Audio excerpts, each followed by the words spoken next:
second and talk about Marigold with their stem cell research has been amazing. I went and did an evaluation, and I ended up getting a shot. And I'm hoping right now I'm going to be back on the court. These guys were brilliant. They communicate well. They give you an education on what it's like. And that is what really, to me, won me over, because not only were they going to give me an operation, a procedure, but they were going to educate me about this procedure. And in learning and being comfortable, that is how you get well, and that's how you become partners. And my big shout out to those guys. They did a fantastic job. Check them out at marigoldmedical.com. That's the place to be. You know, guys, I got one of my favorite, I always say I got one of my favorite guys or favorite dudes or women. This is one of my favorites right here. And Derek Sullinger, because, let me tell you why. Former Celtic, let me tell you why he was one of my favorites. Because he was just like me. He was arrogant. He was cocky. He came in knowing it all. And he was a bitch around that hole. How you doing, young man? I'm doing great. How about yourself? I'm doing just fine, man. Tell us a little bit about yourself and what you've been doing and, your weight loss. First of all, how much are you down weight-wise? I'm down to 260 right now. I'm down to 260. And I'm just, honestly just being a dad, man. Just learning how to be an athlete and a dad at the same time. And just waiting for a shot, waiting for a phone call to play some basketball here soon. Man, that's incredible when you think about it in that way of who you are and what you've been doing over the years, and just what changed about you. As you said, it's your family life. I understand that, but what changed and clicked into your mind when you left the league? First of all, tell me about this game you had over in China. I heard about this. What was it? 54 and 35? Something crazy. I'm like, I was like, damn, you are tossing, bro.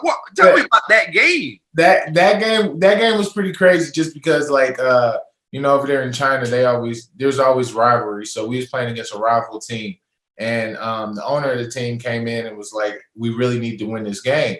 And when they say that overseas and you lose, you could possibly get cut. There ain't no guaranteed contracts over there.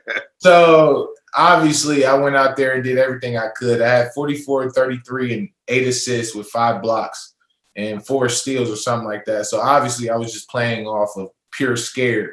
I just didn't want to get cut. And that's where that game came from. Tell me a little bit about China. I mean, because I know absolutely nothing. You country boy, you coming from Ohio. Now all of a sudden you're in China. How was that?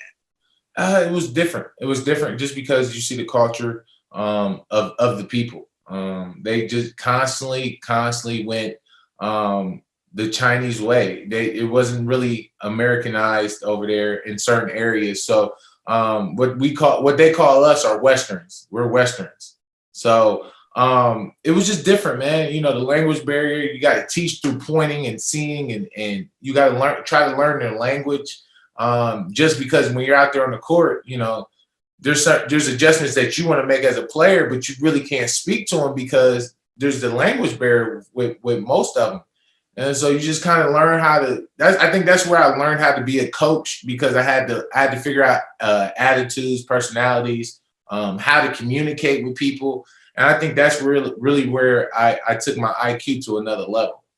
I heard the guy was telling me, and there was somebody who had gone to China to play, and they said the biggest adjustment they had, and I think it might have been Lester Connor, he was over there coaching. He said one of the biggest adjustments was trying to call room service and tell him what he wanted.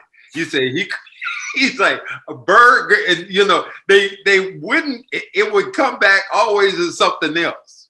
That's how it is. That's honestly how it is. Because what they think is a burger is not a burger to us. What we think is pizza is not pizza to them. It's just vice versa. And everything that we think that's normal to us is not normal to them. And so I think, going out to China, it taught me how to get out of my comfort zone. Wow. Tell me about the living God over there, Stephon Marbury. Oh, man. Because it's just... It's not even close. It's not even close. He's the God out there, man. You play against Steph. all of a sudden your whole bowl is sold out. You know, you play against another team that's not that good. You barely have fans in there. So everybody knew when Steph was coming into town. Everybody wanted a picture with Steph. You know, Steph was the one that started like the whole culture of, you know, guys that's, you know, NBA guys going to China and playing in China. He kind of started that. So he's the ambassador almost of China basketball. I heard one of the things that he did over there, he started his own shoe.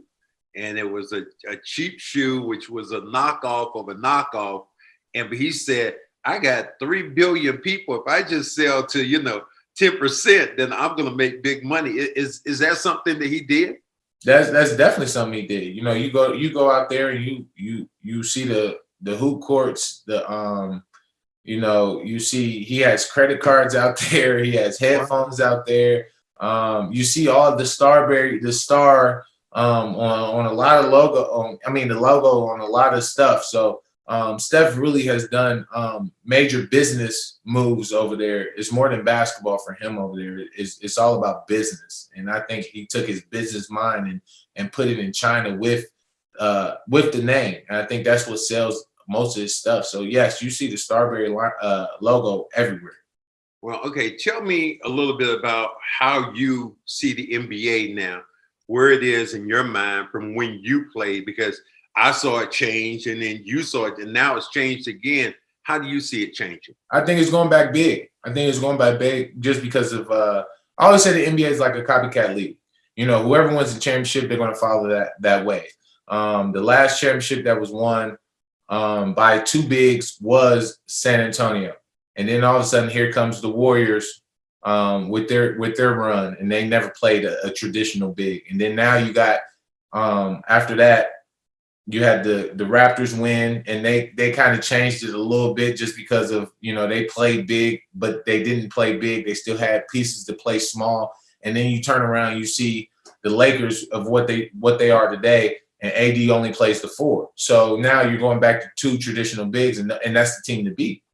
And I just think that, you know, I won't say traditional bigs. I would just say hybrid bigs, to the point where, you know, Anthony Davis at 7 foot, and then you got a guy like Marcus Gasol. That's 2 bigs, and you got to be able to have that in the lineup. And I think that the game is just constantly going to change about whoever dominates the league. Whoever dominates the league that's going to be the culture change of the NBA. And I just think right now the 2 big lineups, as you can see, are starting to pop out more. Take you back to your days with the Celtics. Things you remember, things were really good, things that you look back and say, I wish I could have changed this. There's a lot of things I wish I could change, just because I'm on the outside looking in. So that's a lot of self-isolation, self-looking in the mirror, and knowing that, you know, there was things that I could have done that could have changed not only me, but my family's lifestyle, honestly. And, you know, I found that out at 28 years old today, as everybody keeps asking me if I'm sick because I'm so skinny due to the pandemic, you know, and it's just, the best thing about being a Celtic is being a Celtic, if that makes any sense. There's nothing better than being a Celtic, just because all the people that stepped in front of you, yourself, Larry Bird, Bill Russell, Bob Cousy, KG, Paul Pierce, like there's so many, Kevin McHale, there's so many great Celtics that kind of fall under that umbrella, to the point where, you know, you have a standard about yourself that you got to hold. And it's an unfair standard, but it's the Celtic standard. One of those things I look back on, and I constantly, I've told this story probably maybe 12, 13, 14 times on my podcast. I said, Eric Sullinger used to just talk shit to me all the time. And you ain't do this, you ain't do that.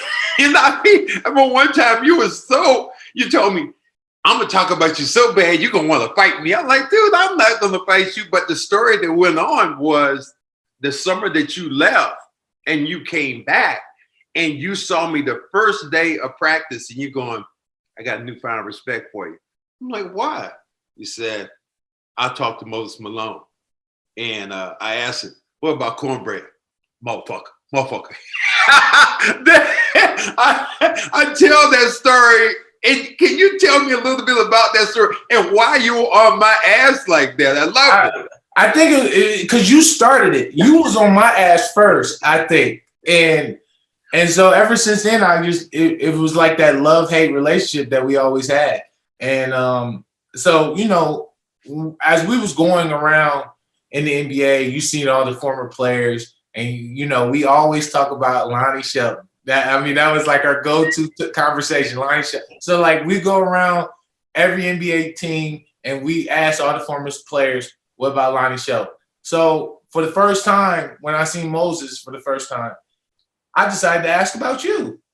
And instead of Lonnie Shelton. And he told me, he said, Cornbread was a motherfucker. And I was like, what do you mean? He was like, he was the guy that you just did not mess with. Because if you hit the switch, you was in trouble.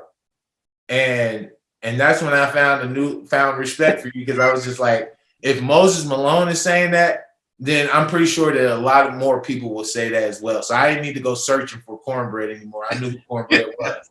that was one of those stories. Everybody kind of, he said, what? I said, yeah, he was talking about Moses, and Moses said this, and the way you said it was like you were mumbling. I was like, man, I said, but that was my guy. What did you learn from Moses when you played him? Because you had him in a camp and you had John Lucas also during the summer camp. What did you learn from those guys? John, I think the biggest thing with John, he's so old school to the point where it was just like, I'm at home. My dad's an old school coach. You know how he is. Everything got to be done this way. There's no variations to the work. And I think that's what John Lucas really introduced to me, like going back into that old school grind where, the only thing you can focus on is basketball. And I think that's what John did. And then Moses always used to tell me, just rebound. That's what he did. Just rebound. And he said that will get you on the floor. And sure enough, I think that year I came back, I was out the lineup and we wasn't rebounding well. And one thing I can do, and I can always do, is rebound. So that's what got me back into the lineup. And, I miss Moses all the time. It was tragic how he passed, but the little bits and pieces that he gave me was very powerful. The thing I really liked about your game was the nasty nature about you. And what I mean about that is you have no friends. And that is one of the things I like. I see guys now, oh, yo, that's my boy. I remember your father saying, he said there was a play that you guys had when he was coaching you, and somebody would do something and he would nod at you and you would nod at him. And that meant somebody's going to get elbowed in the mouth. And I said, this dude was just, the nasty nature of your game to me was what drew me to you, because you didn't have friends. Mm-mm. Not when you're inside the lines, you're not friends. I'll give you a perfect example. We was playing against the Warriors when we broke their win streak at home. And me and Draymond get to talking. And me and Draymond is like the best of friends. And so we get to talking. And we're going back and forth. And Tony Brothers steps in and is like, hey, do I need to tee you up? And we immediately both did the same thing. No, that's my friend.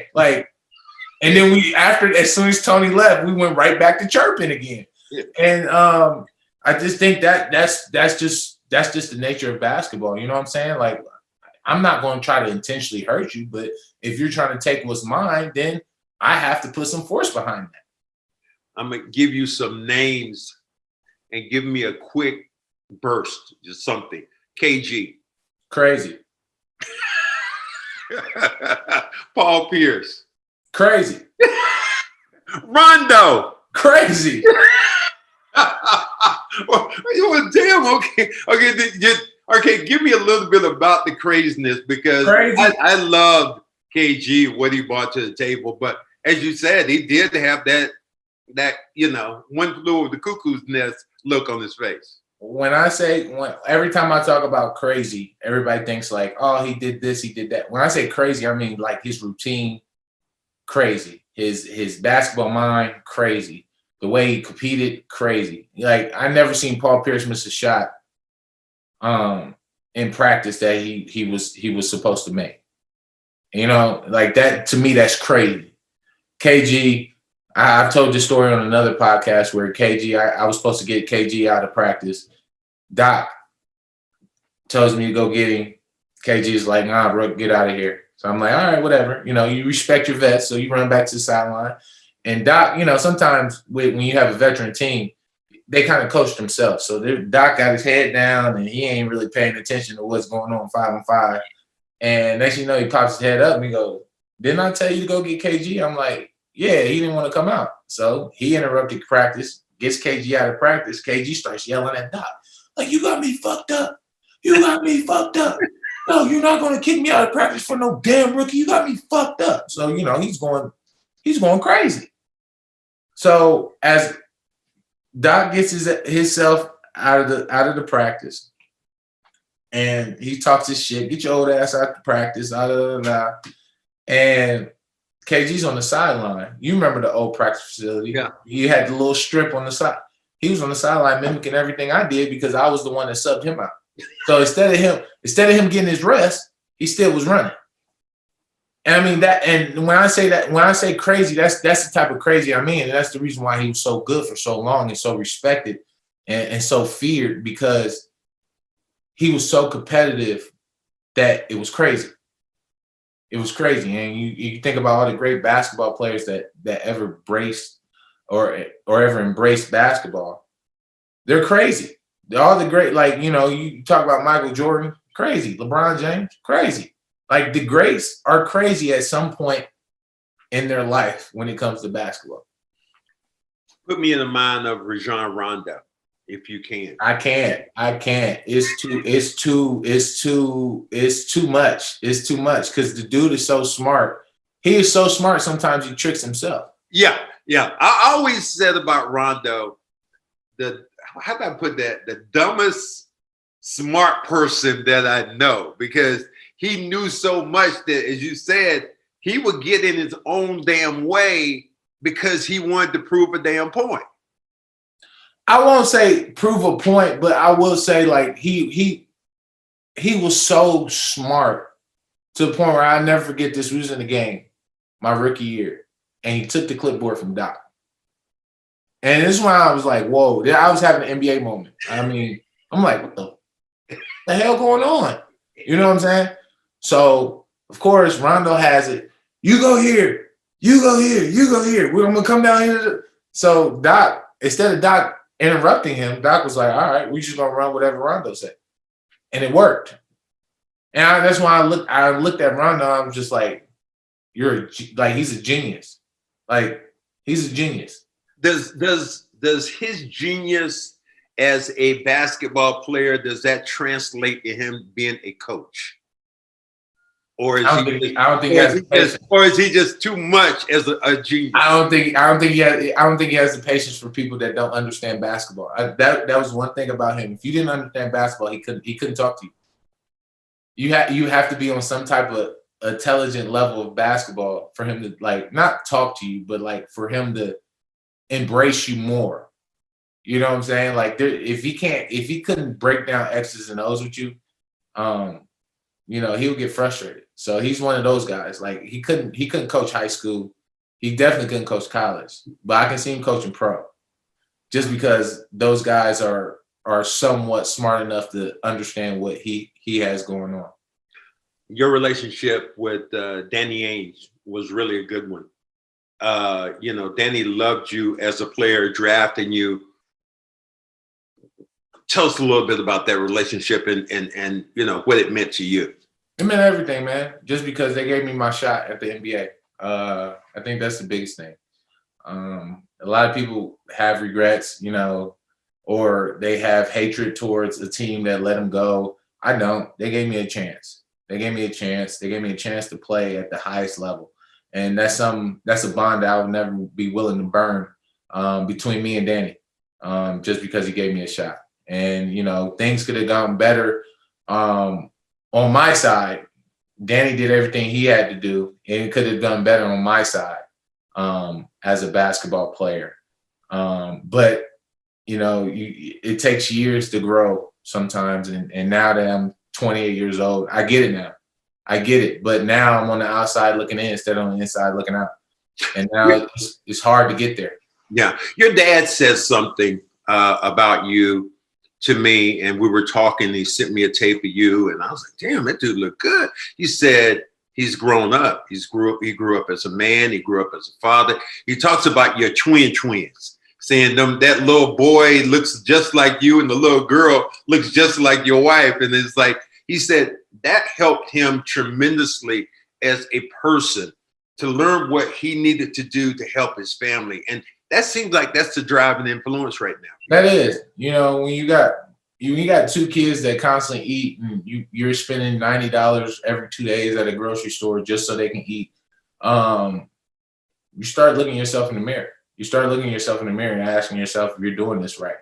And I think when they was born, I think that's when it clicked. When I realized that I need to be the best me, not for basketball, but for my family.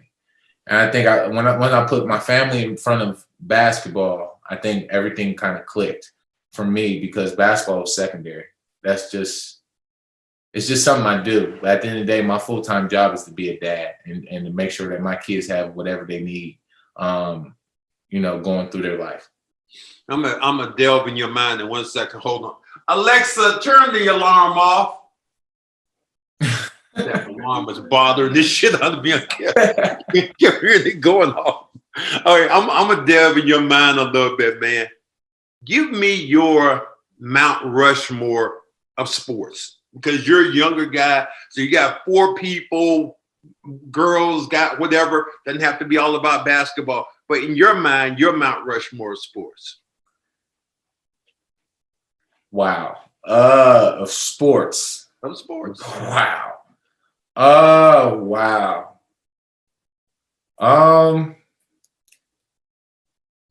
We're building this place in your backyard, and we got these 4 statues, and you're telling us who those 4 people are going to be. My for sure 3 are Michael Jordan, LeBron James, and Tom Brady. Okay. My 4th.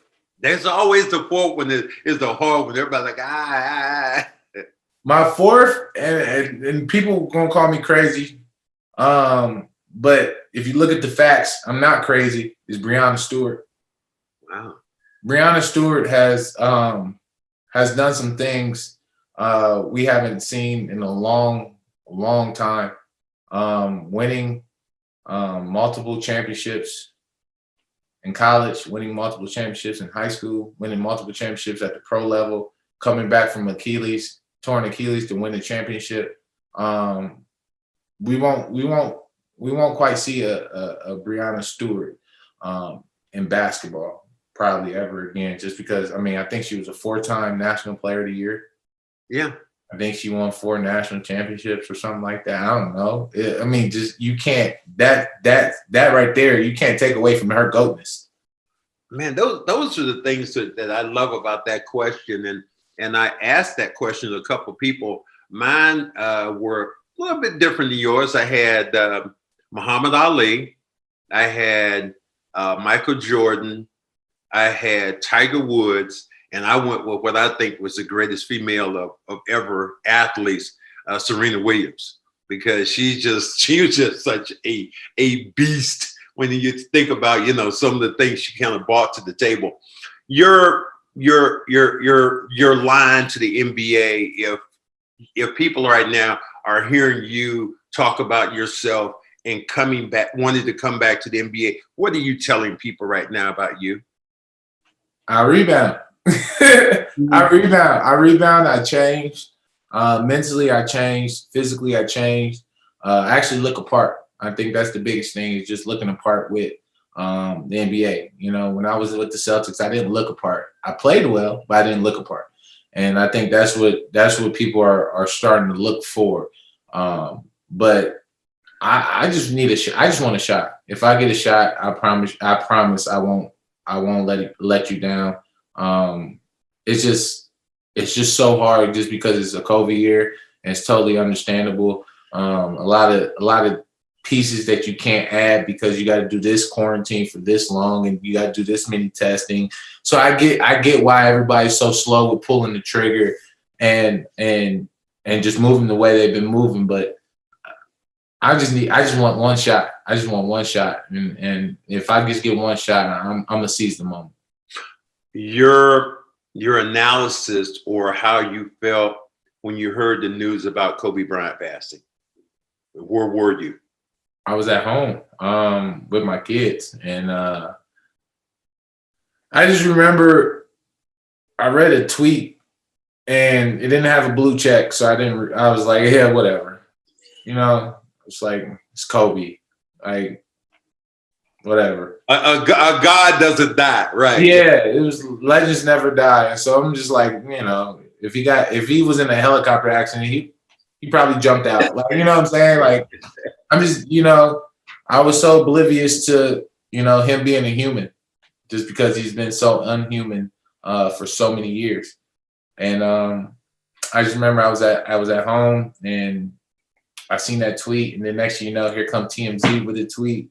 So you kind of got to listen to it. And then next thing you know, multiple other players start tweeting, and it hit like a ton of bricks just because you see a guy you grew up watching. I got to play against him. Yeah. He was like a hero. The reason why we did some of the people that do fadeaways today is not because of Mike, it's because of Kobe. And even though Mike's the originator, Kobe's the master. So that's what everybody thinks, and we miss him. Everybody misses him. It was a tough blow on the basketball community because of everything he was going to do for women's basketball. Women's basketball was about to blow up bigger than ever with Kobe because he was just pouring his blood, sweat, and tears into it. And he was looking for a bigger and better generation. And one of the things you bring that together because and it was just like me, because you're a father and his daughter died with him, it even hit me more so thinking about, Kobe passed, but just his daughter, because as a father, all you're trying to do is protect your child. So that's how it resonated even more so to me. Yeah. All those people that was on that plane, it just hurts. It hurts just because it was preventable. I think that's the biggest thing that if it's something that we could not prevent, if it was just like something that came down in the air and something like that's something that you can find answers with. But when it's something that's preventable, you really don't have no answers. You can't find no answers to really solve that question. Well, dude, you are off the clock now, man. And thank you for coming on with me again. You still one of my faves of all time. You know what you and I be saying right now. But yeah, I already know. We won't let the N words go right now. But you're still my boy, and thank you for being on with me. And if there's anything that I pray for right now, is you get another shot and another opportunity, because I think you deserve it. I think this league now is diluted with some of the players, and your skill set fits perfectly with some of the things that teams need in this league now. Appreciate it. I'm gonna keep working. Whether it's not this year, I'm definitely gonna be here still working next year. All right, my brother. We'll holler at you. We'll talk to you later. Thanks. I appreciate you. All right, later.